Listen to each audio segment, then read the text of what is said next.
All right. Today we're going to go over table saw safety. Has any of you ever ran a table saw before? Okay. The way you run it in here may be a little bit different than you're used to running it.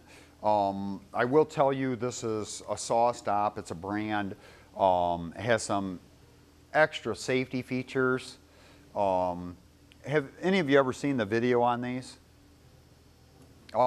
What they're designed to do, they show in the video, the saw is running, he brings a hot dog up there and that saw stops right just before it gets there. If anybody tries this out in here with your finger, you probably won't be in my class anymore, okay? I'm telling you right now. I have had a couple kids set it off, not by use of their finger.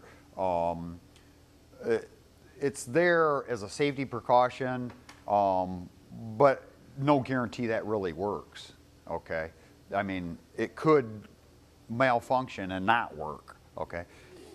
If it does kick, it costs a lot of money, okay? It wrecks a device in here because a thing comes crashing up into the blade and it wrecks that part, and that part's about $100. The blade's probably 60, 70, so you know you're wasting $170 if it happens. If it's a legit accident, great, I'm glad we got it, but I don't want anybody screwing around with it. Another thing that can set it off besides running your finger close to it is coming along here and getting miscutting, getting away from your rail here, and then trying to force it back and pinch binding that blade. Okay, you put a bunch of force on it, it's going to also kick it. Okay, so try not to do that because I don't want to be replacing that stuff all the time. So you have a fence here, and you guys went over to the safety test with this. Any adjustments you make to this saw have to be done with it unplugged, okay?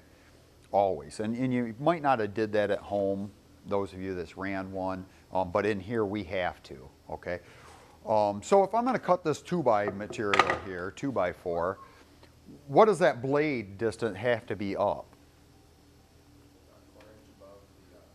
About a 1/4 inch above the material. Height adjustment is here. So it's not plugged in, so I can make my adjustment. I'm going to crank this up. Do you have to get a tape measure out again? No, just guess about a 1/4 inch is close enough above that. Always going with the center of your blade because that's the highest point. Okay, so you got your blade adjustment set. You would want to adjust your fence to the measurement you want. Couple different ways you can do that. I don't really like you to go by this gauge because these things get off and then you end up making a miscut because you just went by this. You can run your tape against the fence and then to the blade. What you have to remember about that is every blade has what's called a kerf, the way the teeth are on there. Every other tooth faces the other way. So you have to measure from a tooth that's on this side and take your measurement over to the tooth. The piece that you want to keep's right here against here, so you got to make sure that's on the outside of what you want, correct? Because the blade's going to eat some distance up. So you can do that, or you can, right on your end, make a mark. Say I wanted to rip this at 2 inches, make a mark at 2, and then you hold that up there, and you move your fence to that mark is on the edge of those teeth on this side. A couple different ways. Then you lock it down by doing that. So unlock, lock. So that's pretty simple. Another feature this has, what's the biggest danger with table saws? Those of you that run, have you ever had anything happen with you? Kickback is the worst thing.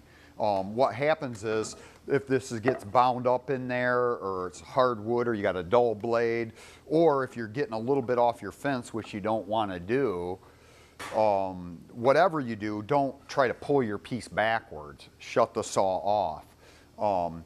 But it can bound up in there, and this can kick back really hard. I've had them kick back on me, and it kicks back so hard that it feels like it broke your finger. Probably could have. I always tell a story, and I got a story for about every saw in here, but My brother worked for a sawmill in Addison when he was growing up, and they cut rough lumber out of logs, be hardwood. And the guy that started it, of course, he was dead time I knew him, or knew his son that ran the sawmill when my brother worked there. But he was killed up there from a table saw. He had ran one his whole life, but he was cutting something. It kicked back, hit him in the leg, left a bruise. He went home that night and blood clot went to his brain and killed him. That stuff can happen, okay? This saw does have another feature on it. My own personally at home, I'm bad because there's a lot of things you can't do when a guard is on there.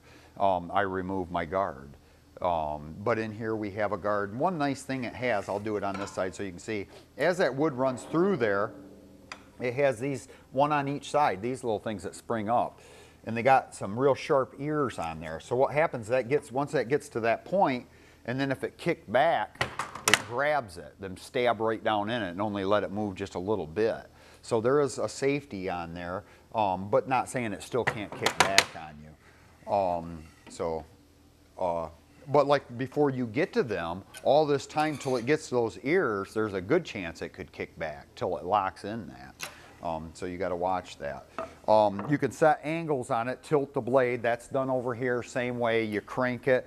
Right here's your gauge. If you had to cut something on a 22.5, you just crank it over to that arrow's on 22.5 and it cuts it for you.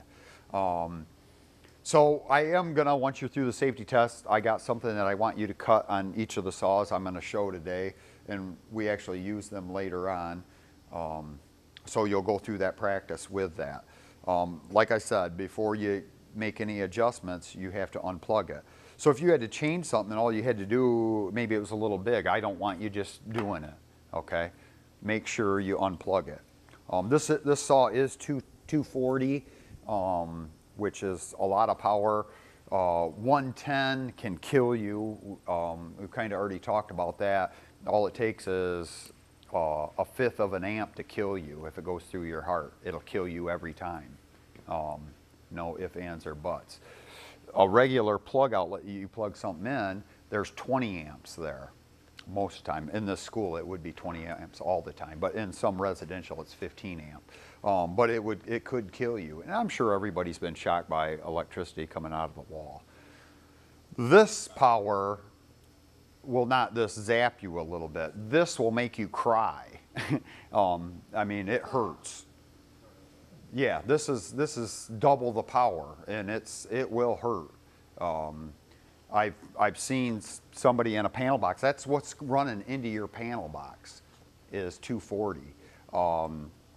I've seen my brother melt the end of a screwdriver right off just like it was a cutting torch. After it gets warm and starts cutting, it just was eating that screwdriver right up. It was a good thing he didn't have his hand on none of the metal. He was on the plastic handle and he didn't get zapped, but he slipped off a screw, grounded a hot in there, and it ate it like a cutting torch. So electricity's nothing to play around with. So when you're plugging this in, make sure you got your hands back here. Have any of you ever messed with a twist lock plug before? Okay. I just want to explain how they do work. If you look at the end, there's a lot of different styles for different amps, but they're basically all of them, some of them are even 4-prong. This is only a 3, so it has 2 hots, 120 in each one of those, and then it has another one here that's your ground. And the ground always has a little ear on it. That has to line up with this, and there's a little flat spot, so it plugs straight in, and you twist it, but it's just ever so slightly. It's just a little bit. And what that's designed to do so it can't come unplugged, okay? So you twist it same way, just the opposite, taking it off, you do that little twist and you pull it out. When we're done with the cord, it gets wound up underneath here with this plug out of the way where no one's stepping on this. These ends are about $20 a piece. So if you're stepping on that and bending that up, pretty soon it's going to break off and we're going to have to get a new end. So make sure you wind it up when you're done. When you do plug this in, you'll notice there'll be some blinking lights there. That saw will not start until it goes solid green. Now it's solid green, it'll start. On and off is here, this big button. Okay, I do not want anybody using this switch. I leave this one on all the time. Okay, Run the on and off from here. It's easy to turn on, easy to turn off. We do have to run the dust collection system. Does everybody know where that switch is to turn that on? It's right around the corner. You got to reach in between that ladder back there, and it looks just like a light switch. What happens is this collects the dust up high, right by the saw blade. But if you're not running this, it falls to the bottom of the machine, and then that dust collection system will not get it, which means then we got to get in here and we got to clean it out, which is a pain. But if you leave it in there and you got moving parts, you got a hot motor, we could have a fire in there. So we got to make sure we're using that. So you turn it on, you pull the card, okay, and that lets air suck up through there. Remember, we can't have a bunch of these on at one time or you don't get any suction. So when you're done with them, you need to push them back in. Something else I wanted to talk about here. On your safety test with that, it talked about using a push stick, and we have some of these made up. I actually had some students find these online, and they ended up making them up the other year. They work really good. We use them for this and that. So if you're cutting here and you don't have much room between that and the blade, you don't run your fingers through there, okay? Use your push stick. So you can get it started back here, cutting, and then once you get up here, this hooks right on there and you can push it on through, okay? When we're cutting something long, it may require somebody on the other side to help you guide it through. I do not want anybody grabbing the board till it reaches the end of the table saw though. But that person also has to watch this fence to make sure the board's running against her. They can't be pulling it out that way or, you know, they're gonna bind the saw up. She got this push stick. They also talked about if you have a cross cut. So cross cut would be like what you guys were doing with a skill saw this way. If you're making a cross cut, it said to always use one of these miter gauges. So this slips right in this groove. Should slip in that groove.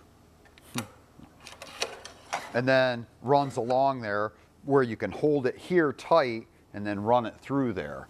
You can also set angles on this if you had to cut a 45 or something. We probably won't use that much in here, but I just wanted to explain that. Whenever you're cutting cross, you got to use that. So